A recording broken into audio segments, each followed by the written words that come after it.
Branch secretary വരെയുള്ളവർക്കായുള്ള CPMന്റെ Alappuzha ജില്ലയിലെ മേഖലാതല reporting ആരംഭിച്ചു. രാവിലെ കായംകുളത്തും ഉച്ചയ്ക്ക് ശേഷം ആലപ്പുഴയിലുമാണ് യോഗം. സംസ്ഥാന സെക്രട്ടറി MV ഗോവിന്ദൻ ഉൾപ്പെടെയുള്ള നേതാക്കൾ പങ്കെടുക്കുന്നുണ്ട്.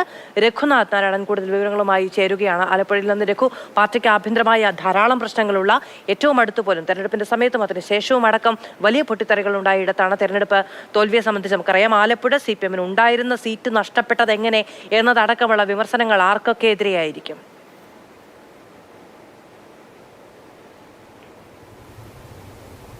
അത് സൂചിപ്പിച്ചതുപോലെ ആലപ്പുഴ ജില്ലയിലെ പാർട്ടിക്കുള്ളിൽ തെരഞ്ഞെടുപ്പ് ഘട്ടത്തിൽ തന്നെ വലിയ പ്രശ്നങ്ങളുണ്ടായിരുന്നു. ഒപ്പം തന്നെ ഈ അടിസ്ഥാനപരമായ വോട്ട് CPMന് നഷ്ടപ്പെട്ടു എന്നുള്ളൊരു വിലയിരുത്തൽ പാർട്ടിക്ക് കേന്ദ്ര കമ്മിറ്റിക്ക് ഉൾപ്പെടെ ഉണ്ടായിരുന്നു. അതുകൊണ്ട് തന്നെ ആലപ്പുഴയിലെ യോഗം വളരെ നിർണായകവും എന്താണ് അടുത്ത നടപടി എടുക്കാൻ പോകുന്നത് എന്നുള്ളൊരു കാര്യവും വലിയ രാഷ്ട്രീയ പ്രാധാന്യമുള്ളതാണ്. കാരണം SNDP ജനറൽ സെക്രട്ടറി വെള്ളാപ്പള്ളി നടേശൻ്റെ കേന്ദ്രം ആലപ്പുഴയാണ്.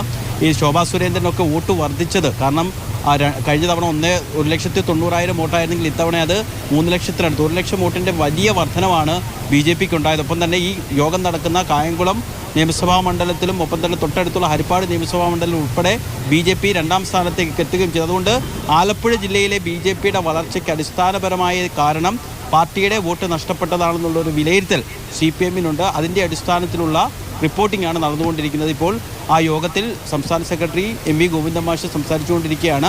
1 മണി വരെയാണ് യോഗം. ഇന്ന് ഇപ്പോൾ രാവിലെ കായംകുളം, ഹരിപ്പാട്, മാവേലിക്കര, ചെങ്ങന്നൂർ നിയമസഭാ മണ്ഡലങ്ങളിലെ ബ്രാഞ്ച് സെക്രട്ടറിമാർ മുകളിലോട്ടുള്ള നേതാക്കന്മാരുടെ യോഗമാണ് നടന്നുകൊണ്ടിരിക്കുന്നതിന് ശേഷം ഉച്ചയ്ക്ക് ആലപ്പുഴയിൽ വെച്ചുകൊണ്ട് ബാക്കി ജില്ലയിലെ മറ്റ് 4 നിയമസഭാ മണ്ഡലങ്ങളിലെയും ബ്രാഞ്ച് സെക്രട്ടറിമാർ മുതൽ ഉള്ളവരുടെ യോഗമാണ് നടക്കുക.